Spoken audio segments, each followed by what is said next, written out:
Pernah kepikiran gak sih, apa sebetulnya isi otak dari sebuah AI? Hari ini kita bakal coba bongkar misteri itu bareng-bareng.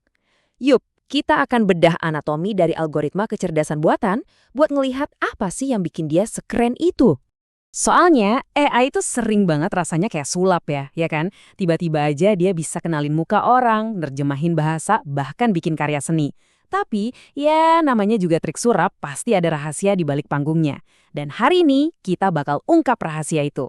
Jadi, di jantung setiap AI ada yang namanya algoritma. Tenang, jangan keburu pusing sama istilahnya. Gampangnya, anggap aja ini kayak resep masakan, isinya serangkaian instruksi yang ngasih tahu mesin harus ngapain, langkah demi langkah. Coba deh lihat ini. Prosesnya persis kayak bikin kue. Kita siapin bahan, ikutin petunjuk, masak, dan jadi deh kue yang enak. Nah, analogi sesimpel inilah yang bakal kita pakai buat ngebongkar cara kerja AI yang kelihatannya rumit banget itu. Oke, setiap resep yang enak pasti dimulai dari bahan-bahan terbaik dong. Nah, di dunia AI, bahan-bahan utamanya itu adalah data. Ini titik awal dari segalanya, dan bisa dibilang bagian paling krusial. Dan bahan-bahan buat AI ini macem-macem banget bentuknya. Bisa berupa gambar buat ngenalin wajah, teks buat nerjemahin, angka buat prediksi pasar saham, atau bahkan suara dan video. Intinya, makin banyak dan beragam bahannya, makin canggih juga masakan yang bisa kita buat. Nah, ini yang penting banget. Ada satu aturan emas di dunia teknologi, sampah masuk, sampah keluar. Maksudnya apa? Gini, kalau bahan yang Anda pakai jelek, misalnya datanya nggak akurat atau nggak lengkap, ya hasil kue Anda alias AI-nya bakal jelek juga. Kualitas input itu nentuin banget kualitas output. Titik. Oke, bahan-bahan udah siap. Sekarang kita butuh koki dengan teknik yang jago buat ngolah semua bahan itu. Di dunia AI, koki kita ini namanya model. Disinilah proses masak yang sesungguhnya terjadi. Jadi apa sih model ini? Anggap aja ini otaknya si koki. Dia nggak cuma baca resep doang, tapi dia juga belajar buat nemuin pola dan hubungan dari semua data yang ada. Dialah yang tahu persis gimana cara ngeracik semua bahan biar jadi sesuatu yang luar biasa. Tapi, nah di sini nih beda utamanya. Resep kue biasa itu kan statis. Mau dibikin berapa kali pun hasilnya ya gitu-gitu aja. Beda sama model AI. Dia bisa belajar. Dia ngelihat pola di data, terus beradaptasi dan jadi makin pinter seiring waktu. Koki ini jadi makin jago setiap kali dia masak. Proses belajarnya ini kita sebut pelatihan atau training. Selama training, si model ini bakal menganalisis data dalam jumlah yang super banyak buat nyetel racikan internalnya. Bayangin aja seorang koki yang latihan bikin kue ribuan kali. Setiap kali dia coba, tekniknya makin sempurna sedikit demi sedikit. Setelah bahan-bahan diolah dengan teknik si koki yang jago, akhirnya tiba waktunya buat nyajiin hidangan finalnya. Inilah yang kita sebut sebagai keluaran atau output.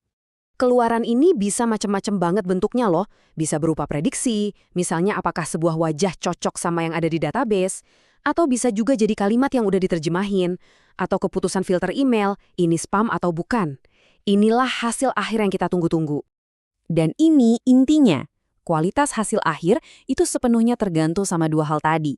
Anda bisa aja punya koki terbaik di dunia, tapi kalau bahannya jelek, ya masakannya nggak akan enak. Begitu juga sebaliknya, data dan model dua-duanya harus sama-sama top. Oke, jadi kita punya bahan dan koki. Ini udah kayak resep yang canggih banget. Tapi sekarang kita masuk ke bagian yang benar-benar bikin ini semua terasa seperti sihir. Bagian yang bikin AI itu beneran cerdas. Jadi resep ini bisa belajar. Prosesnya namanya pelatihan ulang atau retraining. Coba bayangin, koki kita nggak cuma latihan, tapi dia juga dengerin masukan dari setiap orang yang nyicipin kuenya.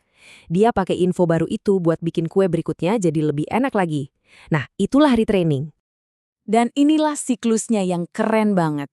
Si algoritma ngasilin sesuatu, terus dia dapat data baru atau feedback, dia perbaiki resepnya berdasarkan info itu, dan di putaran berikutnya, dia ngasilin sesuatu yang lebih baik. Ini adalah lingkaran perbaikan yang gak ada habisnya. Contoh paling gampang, layanan streaming film. Ia kan sering ngasih rekomendasi acara buat Anda. Nah, setiap kali Anda nonton sesuatu, Anda itu sebenarnya ngasih data baru ke dia.